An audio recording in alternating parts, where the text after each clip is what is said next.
Hey guys, Shadarek here, and today is my 1207 Havoc Demon Hunter Guide update. This touches on a few things from the 12.0 guide that have changed, particularly raid builds have changed pretty significantly, partially due to ads just blowing up. It lets you pad a little bit more while also doing good single target now. And I want to touch on the new gearing as we have the new Sporefall raid. Just want to make sure everything was up to date in terms of rotation, openers, and all that, as this all has changed a little bit throughout the season, even though Havoc hasn't. So let's get into it and start with talents. When it comes to talents, for Raid, the builds have changed quite a bit from what I had originally recommended coming into the season. I do think part of this is because our damage has gotten so high that ads are just getting absolutely obliterated. Um, and that opens up isolated prey a bit.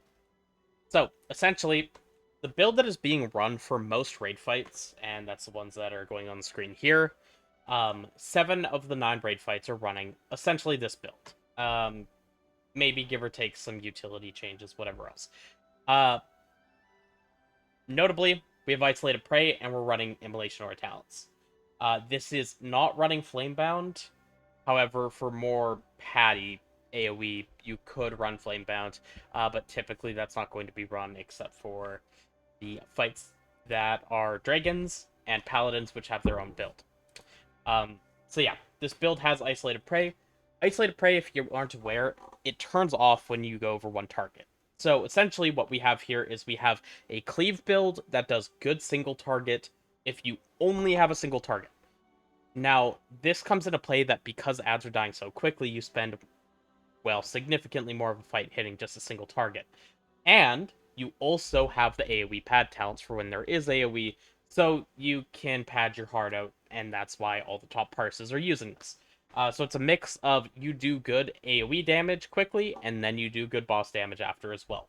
And for, again, 7 out of 9 of the fights, this is typically what is being played. There's a couple other things in the top 100 and minor variations, but this is more or less what you're going to play. Now, the two fights that have variation in what you're going to run here is Dragons. And Dragons is really a pad build. So you're going to be running Flamebound for the increased Immolation Aura radius and increased critical strike damage. And specifically, that means you can pre-Immolation Aura, so it's more ramped, and then you're going to get Rage Fires popping during the ads and doing a significant amount of damage. The second thing you're doing to pad is Collective Anguish. Not a good talent generally, but for burst damage in an uncapped scenario of 20 orbs, Collective Anguish actually kind of excels there. Um, Ultimately, this fight has no real boss damage DPS check. It is 2 target, not 1 target the whole fight, so having single target isn't really what you're looking for either. Isolated Prey doesn't work on the fight. That's why this is how it is. Paladins has its own build, and on this fight you run a Throwglaive Cleave build. This is kind of the original Cleave build that I had been touting. So obviously, no Isolated Prey. You always are hitting 2 targets or 3 targets on this fight. No Glaive Tempest, as a lot of the fight is just 2 target. If it was constant 3 target and there wasn't a boss out for 60% of the fight, you'd play Glaive Tempest. But you run all the Throwglaive talents, Scream Brutality, Soul Scar, Furious Throws, Accelerated Blade, while also having your Immolation Aura talents and Flamebound. As for Mythic Plus, nothing has really changed from earlier in the season, but I do want to make a couple mentions here. So I do recommend running Set Fire to the Pain. This is just very good. And make sure you're running Wave of Debilitation instead of Pursuit of Angriness, as it gives you some utility on Chaos Nova. But Mythic Plus builds are Immolation Aura builds. You will not do damage without Immolation Aura talents. They are Inertia builds. If you want to run a No Mover build, you would drop Inertia and Tactical Retreat. They'll run Initiative because the critical strike chance it gives, even without pressing Vengeful, is still good. And those 2 talent points, honestly, you're just going to throw them into Dancing with Fate. Or 1 point in Dancing with Fate and 1 point into Isolated Prey. Something like that will be fine if you are going to want a no mover setup. But yeah, we're running Inertia, full Immolation Aura talents, we have Flamebound, and we have Screaming Brutality. Screaming Brutality is run because it plays Burning Wound for you. Without it, yes, you need to manually throw glaives or be tab targeting. And what that means is if you're tab targeting, you're losing priority damage as you're going to be using different casts on various mobs. It just makes the gameplay harder, more difficult for a very minor game. In the highest of keys, I will sometimes run Isolated Prey instead of Screaming Brutality. Now, what this does is because Immolation Aura is guaranteed to critically strike and IB does 30% more damage, in pure single target, you do about 10% more DPS. This is essentially only ever on bosses, and even then, there's either often ad spawns or funnel brought in where I lose a lot of the value here anyway. But the reasoning for that is in a dungeon like Skyreach, for example, where I just want more boss damage. It just makes the game harder to play without Screaming Brutality. So I would typically recommend that unless you know that you're doing high enough level keys and you are good enough to be fully aware of playing around Burning Wound without having Screaming Brutality, except for that situation, I would just always run Screaming Brutality over Isolated Prey. It just makes everything simpler for you, and really outside of 22s, 23s, you don't need that fine min-max optimization, and running Screaming Brutality is likely to gain you more damage than it would if you're just playing Burning Wounds incorrectly and losing so much Immolation Aura damage. And that covers everything for both Raid and Mythic Plus talents. I will make a side note, there's Eldrachi Reaver. I do not recommend it in Mythic Plus. I have tested it quite extensively.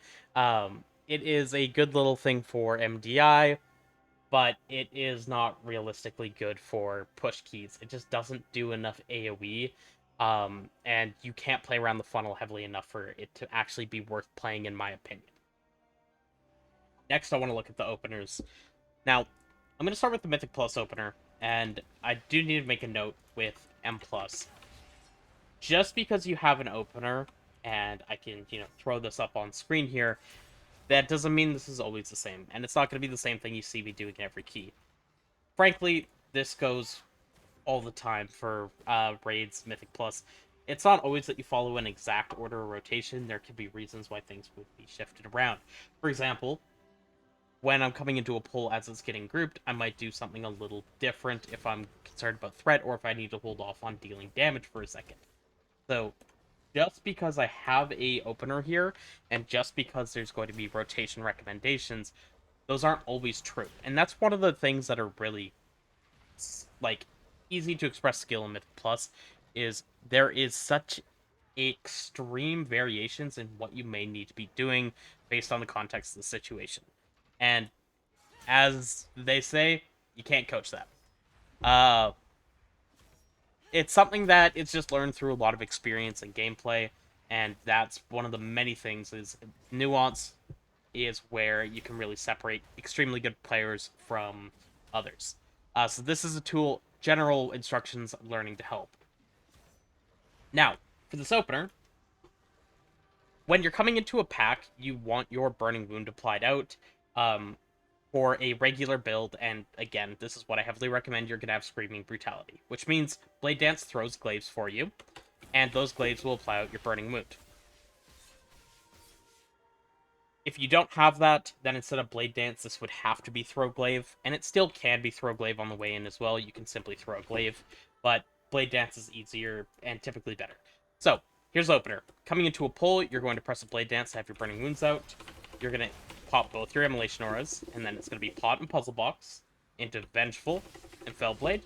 You're going to I-Beam and spend your double Death Sweep and Annihilation to get them off. You're going to Hunt before meta, and then meta, Death Sweep, double Consuming Fire, Annihilation, spend your Inertia now for that second Abyssal Gaze, and Annihilation into your Death Sweeps. In this given case here, because my cycle wasn't ramped, my Vengeful came up and had the same cooldown as my I-Beam, so I could use an extra one there too. Now, just to get into some intricacies. Specifically in this opener, this is different than what I'd previously said. Before, Vengeful was used in a different point and was not being used before the first I-Beam. That can change, and sometimes I'll shift it around. I don't always necessarily use Vengeful there, but doing this opener, if the pack's already grouped, your initiative is going to fall off. If there's mobs trickling in, it might stay up, and it might be better to actually save Vengeful and use it sometime later in the rotation. Uh, but the idea of the opener is basically this. You're using your Immolation Auras and then going right into Recklessness Potion and Puzzle Box. Reason for that is if you pop those buffs first, then use your Immolation Auras, your Consuming Fires inside your meta, which deal 30% more damage, will expire after the buffs. So you're actually going to be trading damage from one place to another. Vengeful is used in Fellblade to get your initiative and inertia buffs, and that is going into your I-Beam window, where you're going to I-Beam, double Death Sweep, and Annihilation, which is going to proc all your Demon Surges. You're then going to press the Hunt. The reason the Hunt is used after the first I-Beam is because Hunt empowers your next I-Beam and increases its damage by 100%. As Fellscarred, when you press Metamorphosis, your next I-Beam becomes Abyssal Gaze. And it says it greatly empowers I-Beam and Immolation Aura. Abyssal Gaze and Consuming Fire are the upgraded versions of I-Beam and Immo. Those do 30% more damage. So what you're doing is you're hunting after the first I-Beam so that you have this buff up for your Abyssal Gaze. So it does 30% more damage, then it's getting doubled with the 100% more damage, and it's going to do an incredibly high amount of DPS. Pressing the Hunt also gives you another inertia, so that's why later in the rotation it gets held because you have 12 seconds to spend it. But going from the Hunt to Metamorphosis, you then want to press your Death Sweep, get your Consuming Fires out, which is your 2 Immolation Auras that are upgraded, and Annihilation, and then you're going to Fellblade or Fell Rush going into your Abyssal Gaze. Abyssal Gaze is then buffed with Inertia, as well as the Annihilation and Death Sweeps after for those Demon Surges, plus that Inertia buff is overrunning through your Immolation Auras. And that's how you do your Massive Burst. You want to be doing this on cooldown pretty much every time meta comes back up. You want to be doing this full burst window. You save an Immolation Aura leading up to it, so that's going to get to go into your Puzzle Box window as well. If pot's up, it's pot and Puzzle Box. Next, we have the Raid Opener, which is only very slightly different from Mythic Plus. Essentially, this has changed from my previous raid guide for Havoc, and the reason for that is the build has changed a lot. You're now running Immolation Aura talents, you have Isolated Prey. What that means is you don't want to double Immolation Aura before pull. If you do that, you're going to be losing a significant amount of DPS as Immolation Aura is so incredibly strong. So, when you pull a boss, it sets you to 20 Fury on pull. So what you're looking to do is, before the boss is pulled, you are going to press Immolation Aura still. And let's say you have a 5-sec pull timer here. At 3 seconds, I'm going to Immo Aura. I'm going to press my Puzzle Box out of that. And then I'm going to Immolation Aura again and go into my I-Beam. I-Beam will be Hunt, Fellblade, going to double Death Sweep and Annihilation. Vengeful with my meta. Death Sweep, 1 Immo Aura, Annihilation. Fell Rush as Fellblade's not up, and go into my Abyssal Gaze. Now, it looked a little tight there, and I almost didn't have my Abyssal Gaze in the I-Beam buff window. The reasoning for that is because this is an opener that is built for having Bloodlust on pull. In a fight like Lura, for example, you don't have Bloodlust on pull, and the opener does change a bit, although that also is ads. There's another reason why it changes. So this is a case where sometimes this opener might need to change slightly. Where the Hunt is in that opener can be moved. Just like in the Mythic Plus opener, the reason that I have that listed lower after the Death Sweeps and Annihilation, still after the first I-Beam, but after those Demon Surges as well, is so that you're not so tight on that Eternal Hunt window. Because without Bloodlust, it tends to be the case, especially if you're a little bit slow in your opener, or you might miss a global here or there, that you'll actually just miss your 100% damage amp buff, and that is an egregious loss. So that's something to keep in mind. While it is the Hunt right after I-Beam, that can change if it's not a Lust on Pull boss. Now, with the openers out of the way, let's talk about general rotation.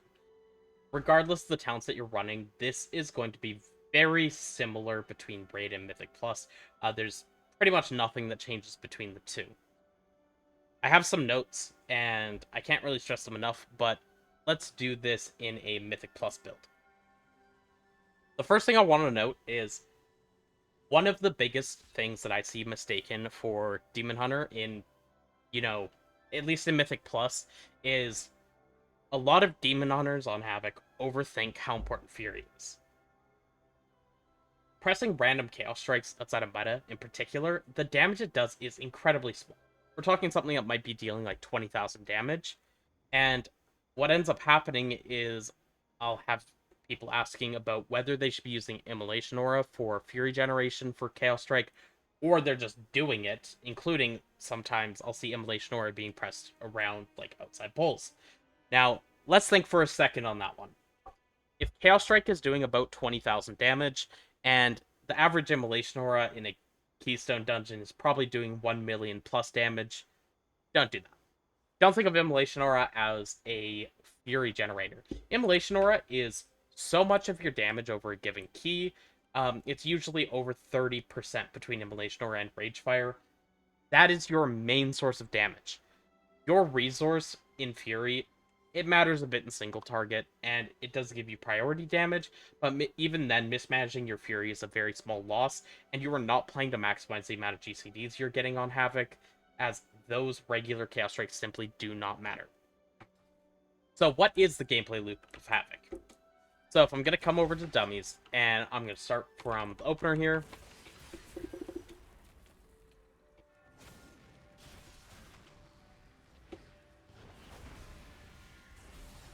Essentially, after the opener, what we're looking to do is to kind of realign our burst windows.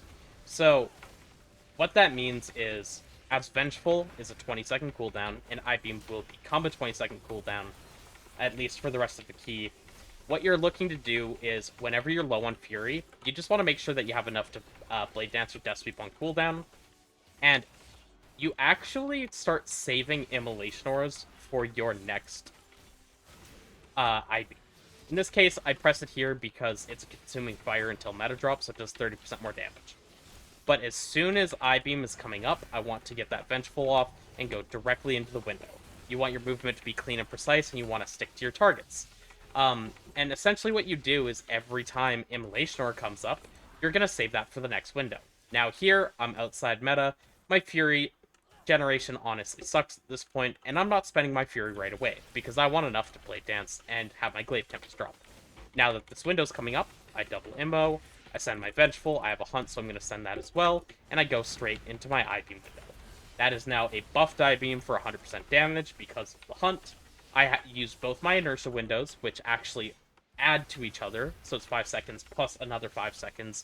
It doesn't overwrite. And the reason that you're saving these Immolation Auras is so that every time you're going into an I-Beam window, you're now going to be doing your Vengeful and Fell Rush or Fell Blade, and that gives you Initiative and Inertia. And during that, at least for 5 seconds of it, you now have a 5-second window where your Immolation Aura is buffed by 10% crit chance, which also turns into critical strike damage through Know Your Enemy, and also 18% damage from Inertia. This is about a 30% damage increase for Immolation Aura during those ticks. Those build into Ragefire, and those count. So what you can do is your Immolation Auras are pushed around your I-Beam windows. So you generally have a priority, and Chaos Strike and Annihilation are very low on it. You want I-Beam used on cooldown, Vengeful's always tied to it. You want Immolation Auras not overcapping, but you're pretty much just using them right before I-Beam's coming up, so that they're overlapping that same window. The Hunt is used on cooldown, as long as I-Beam's up in 8 or less seconds, so that your Eternal Hunt buff, that is this 12-second buff here, I-Beam deals 100% increased damage, so that gets used with the I-Beam. And as long as you're following those core rules, you're getting your Immolation Auras used only in combat, and around your I-Beam windows. Vengeful is always used with your I-Beam windows, and you're relatively clean and always using all your Demon Surges. That's most of what matters for Havoc.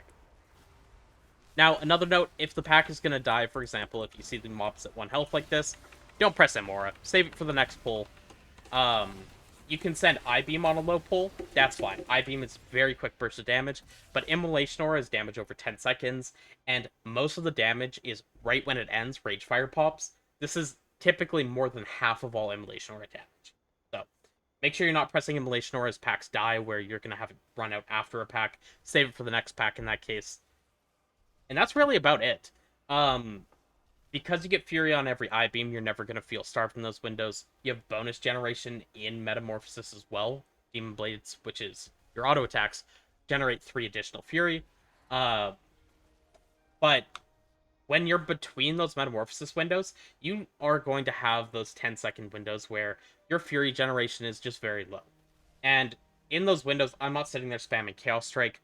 I'm trying to make sure that I'm sitting at around 60 plus Fury, and that's so whenever I press Blade Dance, it will still drop Glaive Tempest. Glaive Tempest is passive. It's when you hit 3 or more targets. It does cost 25 Fury. So you'll see here, when I press a Blade Dance here, it's going to minus 35 at first. And when it does that, it's going to take me down to 32. After that, it will take the 25 for Glaive Tempest, and that will take me down from now 31 to 6. So Blade Dance, and then the Glaive Tempest drops. So instead of just spamming Chaos Strike for something that ultimately doesn't really deal damage, let me press one here for the sake of it. As Chaos Strike simply doesn't really deal much damage, it's not a high priority. You want to make sure that Blade Dance is being pressed on cooldown. You want to have the Fury for the Glaive Tempest if you're in a Cleave scenario. That's also going to put out your Trail of Ruin. And that will do significantly more than just pressing these random Chaos Strikes. These are, while they are your spender, they are more of a filler spender. It's going over gear for Havoc. So in the 07 patch, we have the new raid coming out, Sporefall, and that has a new boss, Rotmire. Rotmire's gear drops at a higher item level. Current gear is 289, except for weapons and trinkets, which are 298, as we have them Ascendant Void Forged, so they're upgraded. But Sporefall, or rather Rotmire, he does drop multiple pieces that drop at 298 item level. At least on Myth Track, they're 298. So while these are BIS, they're BIS on Mythic Track, specifically. So, you're going to want the helmet from Rotmire, and you're just going to catalyze that, and you're going to have a catalyzed helmet. You're getting 9 item levels on helmet, so that's going to be your BIS. Then there's Rotmire Sporeheart. I don't believe we're going to have this healing effect proc at all for the Toadstools, but that doesn't matter. It's perfectly statted for us. It's a full Mastery crit neck, and it will be 298. It's just a bit better than the Lura neck, which it's double sockets, 9 item levels lower. It also has a bit of haste on it, so this is just a straight upgrade. And then there is also going to be the belt. The belt is actually crit mastery, perfectly statted for Havoc, so just plus 9 item levels to belt. What that means is we're going to have to craft 2 slots. When it comes to crafts and embellishments for Havoc, we don't want a crafted weapon or hunt. We want double silken lining. Or not silken lining, my apologies. Arcana weave lining. So what I would recommend to do is, typically this is going to be your bracers and your cloak, or similar pieces as that. You can actually also do crit mastery legs now, since you are going to have a helmet on. Once you get the catalyzed helmet, you could craft legs and do crit mastery legs. Those would be powerful as well, just so you're not running haste first legs. This isn't for necessarily everyone, as there are better statted legs that you can get elsewhere, and there's also crit mastery leg BOE legs that you can buy. But crafted is a very good option after this patch, where you gain item level elsewhere, and helmet is no longer going to be your off piece. Now the rest of the gear stays about the same. Lightless Lament is still your BIS. It's very minor. While it's a bit of free damage and it's full crit, the proc on this is like 0.3% of your damage over a key. It's very minimal. You only want it on Myth Track. From there, you're going to want crit mastery weapons, so the Warglaive from Veilgore. You're still just going to want to your shoulders, chest, and gloves. Again, it could be crafted cloak, or it could be just pretty much any usable cloak from anywhere. I'm currently using the cloak from the first boss, which is Crit Verse. As well as crafted bracers. We're going to use the new belt. Legs, probably going to become, again, this is going to become your off piece, so I think that's going to be a good crafted piece. Boots, we still want the boots out of Skyreach on Myth Track. For rings, there's a new ring from Sporefall, but it's high haste, so we're not going to run that on Havoc at all. We're still going to want the Bellaren ring Sindorai Band of Hope, and the Platinum Star Band from uh, Algathar. And as well as that, we're also not changing our trinkets. There's a trinket that drops off of Rotmire as well, and unless this gets buffed, if it does, I'll make an update video. Currently, it's not BIS for anyone in the game, and this isn't a slot where it's competing at increased item levels. So it's not 9 item levels ahead. It's going to be the same item levels as your other trinkets. So we're still running Puzzle Box and Gaze of the Elms here. Puzzle Box will never be dropped for Fellscarred Havoc this season. It's too powerful. Um, if that were to get buffed in the future, something like that, it could beat Gaze of the Elms here. Maybe it beats a Heroic one, but that remains to be seen. I also want to touch on gems, enchants, consumables, all that. So we're doing a QD the render eye on weapons. This is just main stat proc. Just better for Havoc. It's not better for Devourer. If you play both specs, you could always do like Mastery. But Acuity the render eye is best for Havoc. For Helmet and Shoulder, I'd just recommend the Avoidance enchants. Chest will always be Mark the World Soul, and legs will be Forest Hunter's Armor Kit. Boots is Lynx's Dexterity. These are pretty expensive and pretty minor. Ring is Eyes of the Eagle, which is critical strike damage. Very strong. For the Eversong Diamond, you can only have one of these in your armor, in your gem slots, and this is stronger than the other gems. You want the 32 primary stat, the Indecipherable Eversong Diamond. For all your other gems, you should just have Critical Strike plus Mastery, the Flawless Masterful Garnets. As for consumables, you're always going to run a Crit Flask on Havoc. It's always going to be better. You should always use a Potion of Recklessness. This is significantly stronger than Light's Potential, and you always want it to proc on Critical Strike. That is why we use Potion of Recklessness right before we use the Puzzle Box. You cannot use Puzzle Box, then Recklessness Potion. It will be a significant DPS loss in that window. Health Potion, Phoenix Oil, Void Touch, Augment Rune. Now, there's one note on this Phoenix Oil. There's actually currently an item, and I might make a separate video about this. These are from TBC, the Adamantite Sharpening Stone. Now, they messed up something with the stat squish for Burning Crusade in particular. That's also why I have a +3 stamina enchant on my gloves. This is a bit of a meme in the M+ community that everyone's doing. It gives you 60 health, and it's from...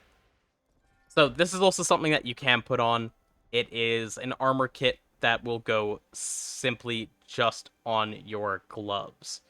It's the Heavy Knothide armor kit, and it says cannot be applied to items higher than level 320. Well, we're not at that item level yet. Now the weird thing is, this also goes for this Adamantite Sharpening Stone. This increases your weapon DPS, or weapon damage, by 4. So essentially, imagine the 154 to 244 is +4. What this does is buffs the damage per second on your weapon by about 2.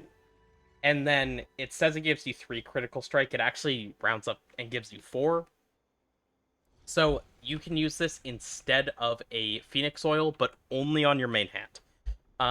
Doing it on your offhand weapon DPS affects almost nothing on Havoc Demon Hunter, and this is the case for most specs, so it is a damage loss, but it is very slightly better to use an Adamantite Sharpening Stone on your main hand than it is to use a Phoenix Oil.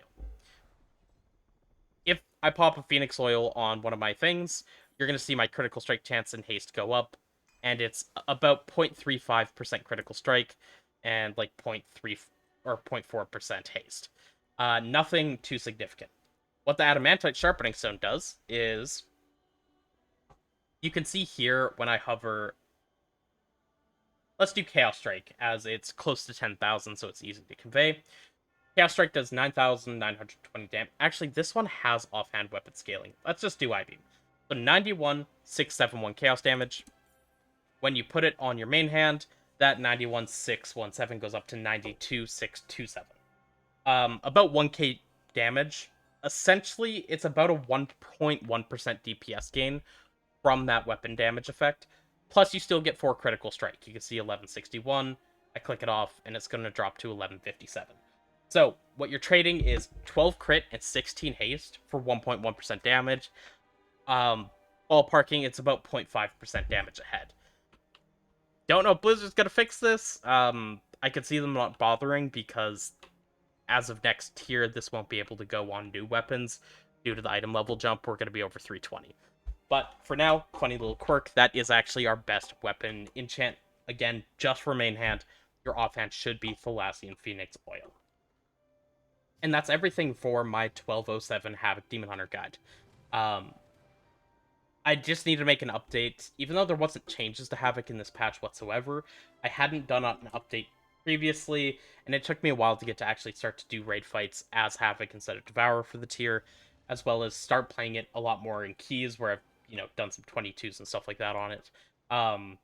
And have a little bit better of an idea of exactly how I wanted to play it compared to when I put out the original guides coming into the season, and then I didn't even get to test anything as I was stuck in Devour Prison for progression. So let me know if you enjoyed. I appreciate each and every one of you, and a special shout out to my Patreon subscribers. I do appreciate you all greatly. I'll see you guys in the next one. Bye for now.